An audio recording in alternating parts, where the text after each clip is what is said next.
오늘 정말 흥미로운 얘기를 하나 해볼까 하는데요. 바로 한 돼지 품종에 대한 이야기입니다. 이게 그냥 돼지가 아니고요. 멸종 위기에서 세계적인 미식의 아이콘으로 거듭난 거의 대서사시급 스토리의 주인공, 바로 버크셔입니다. 여러분, 돼지고기의 와규라고 하면 좀 생소하신가요? 보통 와규 하면 소고기만 떠올리시잖아요?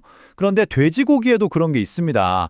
네, 오늘 우리가 파헤쳐볼 버커셔가 바로 그 주인공이죠. 그러니까 이게 그냥 맛있는 돼지고기 얘기가 아니라는 거죠. 생각해보세요. 거의 역사 속으로 사라질 뻔했던 영국의 한 품종이거든요.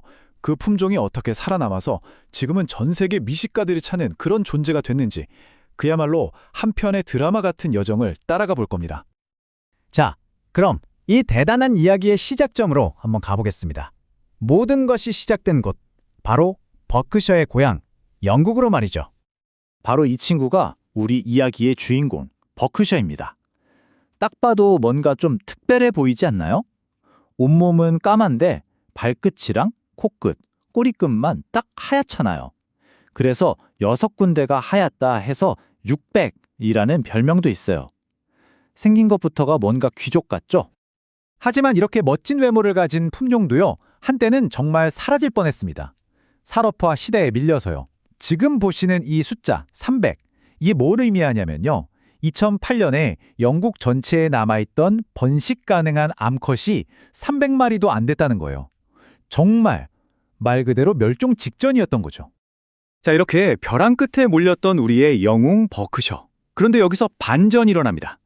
저 멀리 동쪽의 한 나라에서 구원자가 나타나거든요. 어떻게 새로운 생명을 얻게 됐는지 한번 보시죠. 바로 일본입니다. 일본은 그냥 버커셔를 사온 게 아니었어요. 쿠로부타, 우리말로 하면 검은 돼지죠. 이 이름으로 아예 하나의 전설을 만들어 버렸습니다.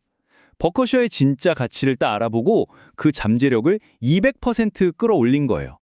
아니, 그럼 일본은 도대체 어떻게 쿠로부타를 명품으로 만들었을까요? 그 방법이 정말 대단합니다.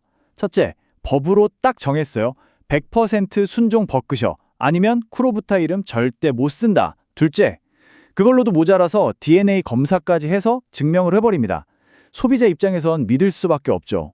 셋째, 가고시마 현이라는 지역의 자부심으로 만들었고, 심지어 사료에 고구마를 섞어서 맛까지 특별하게 만들었어요. 정말 치밀하고 체계적이지 않나요? 자, 일본에서 이렇게 화려하게 부활한 버크셔. 이제 그 명성을 등에 업고 태평양을 건넙니다. 다음 목표는 바로 세계 최대 시장인 미국이었죠. 그런데 미국에는 이미 엄청나게 든든한 지원군이 있었어요.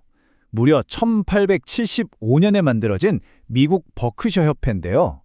여기가 세계 최초의 돼지 품종 등록 기관입니다.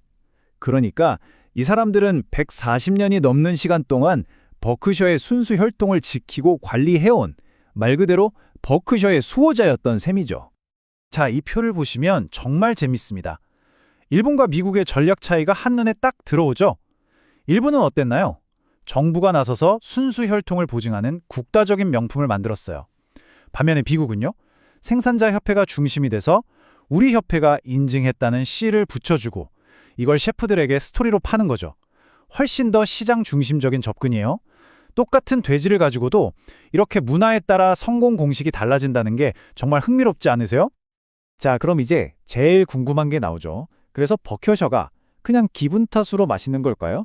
아니면 정말로 과학적인 이유가 있는 걸까요? 한번 데이터를 들여다보겠습니다. 네, 과학이 딱 증명해 주네요. 이 그래프를 보세요. 일반 돼지고기랑 비교했을 때 버크셔는 육즙이 훨씬 풍부하고요. 고기는 훨씬 더 부드럽습니다. 그리고 중요한 거, 구웠을 때 육즙이 빠져나가는 손실도 훨씬 적어요. 그러니까 한마디로 뭐예요? 처음부터 끝까지 더 촉촉하고 부드럽게 맛있을 수밖에 없는 과학적인 구조를 가졌다는 거죠. 그 맛의 비밀이 바로 여기에 있습니다. 좀 더 깊이 들어가 보면 고기의 산도, pH가 높아서 수분을 꽉 붙잡아두는 능력이 뛰어나요. 그러니까 육즙이 안 빠져나가죠. 여기에다가 소고기처럼 촘촘한 마블링이 고소한 맛과 부드러움을 더해주고요. 고기 색깔이 짙은 것도 신선하고 품질이 좋다는 증거입니다. 이 모든 게 어우러져서 최고의 맛을 내는 거죠. 자, 영국에서 시작해서 일본, 미국을 거친 버크셔의 여정, 이제 드디어 우리나라로 옵니다. 우리나라는 또 제주 흑돼지라는 아주 강력한 스토리를 가진 나라잖아요. 과연 여기서는 어떤 새로운 이야기가 펼쳐질까요? 한국의 선택은 정말 지혜로웠습니다.